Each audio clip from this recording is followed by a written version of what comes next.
भगवान थे, उनका दिव्य एक स्थान था, आश्रम था। उनके 2 योग्य शिष्य थे, लेकिन उन दोनों योग्य शिष्यों में किसका वरण किया जाए, किसको गद्दी पर बिठाया जाए, गुरुजी को यह विचार करना था। तो आज बंधु गुरुजी ने क्या किया, दोनों को ही एक एक पोटली में चने दिए हैं और कहा है कुछ समय के लिए तुम भ्रमण के लिए जाओ और वापस आओ, तब इसी पोटली को मुझको वापस बतलाना। आज बंधु दोनों जो शिष्य थे, दोनों जग भ्रमण के लिए निकले हैं, तीर्थाटन के लिए निकले हैं।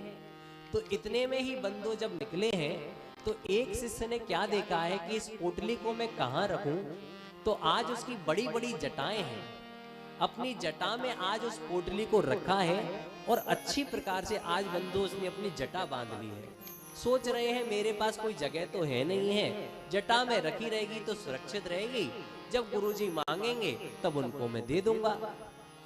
दूसरा शिष्य बंधु चला है और वह चलते हुए एक गांव से निकल रहा है। गांव के पास से जो निकल रहा है, देखा है कि एक किसान खेती कर रहा है। पूछा है भैया तुम क्या कर रहे हो, तब उसने कहा है कि हे संत भगवान, मैं बीजों को बो रहा हूँ, इन बीजों को जब मैं बो दूंगा तो ये बढ़ करके यानी इससे अधिक मात्रा में मुझको प्राप्त होंगे। आज बंधु संत भगवान ने जो पोटली थी आज उसको प्रदान कर दी और कहा है भैया तुम्हारे पास जो मेड़ बची है, जो खाली जगह है, इसमें हमारे गुरुजी की ये प्रसादी है, इसको बो दीजिए और जब ये बढ़ जाए तो इसको पुनः बो देना। आपके जो मित्र इत्यादि हैं गांव में उनको दे देना, वे भी बो देंगे। बंधु आज वो संत भगवान तो तीर्थाटन करने के लिए निकल गए हैं।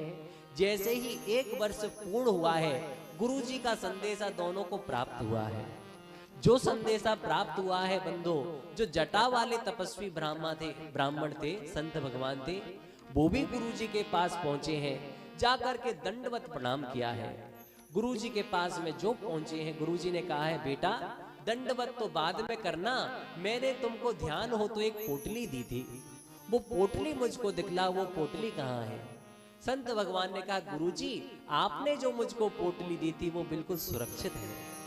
जो बंधु आज उन्होंने अपनी जटाओं को खोलना प्रारंभ किया है तो एकाएक उसमें से वह पोटली निकली है, लेकिन बहुत दुर्गंध आ रही है। अब वह पोटली किसी प्रकार से योग्य नहीं रह गई, क्योंकि स्नान करते थे जल जाता था, वो बंद थी पोटली जटाओं में, तो धीरे धीरे जितना भी अनाज था वह सड़ गया। लेकिन आज पोटली उन्होंने उनको दे दी।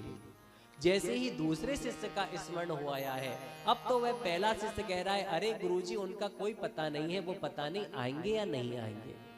इतने में ही क्या देखे हैं कि एक बैलगाड़ी आई है, दूसरी बैलगाड़ी आई है, तीसरी बैलगाड़ी आई है, 5 बैलगाड़ी बंधु आई है। अब तो बंधु आए हैं, आकर के गुरुजी को प्रणाम किया है। गुरुजी बोले हैं अरे बेटा इन बैलगाड़ियों में क्या है, कि गुरुजी इनमें चने हैं। अरे इतने सारे चने मुझको थोड़ी चाहिए, मुझे तो वो चने की पोटली बताओ जो पोटली मैंने तुमको प्रदान की थी। मैं कोई रिश्वत लेने वाला गुरु नहीं हूं जो तुम मुझको 5-5 बैलगाड़ी ला करके दे रहे हो। तब उसने सारी बात बतलाई, गुरुजी मैं एक पास के गांव से निकल रहा था, वहां एक किसान भैया खेती कर रहे थे, मेरे मन में जिज्ञासा आई कि आप क्या कर रहे हो, तो उन्होंने कहा मैं बीज बो रहा हूँ, जितने बीज बोऊंगा वो बढ़ करके मुझको प्राप्त हो जाएंगे। तो उसी प्रकार जो आपके बीज थे वो मैंने उनको दे दिए।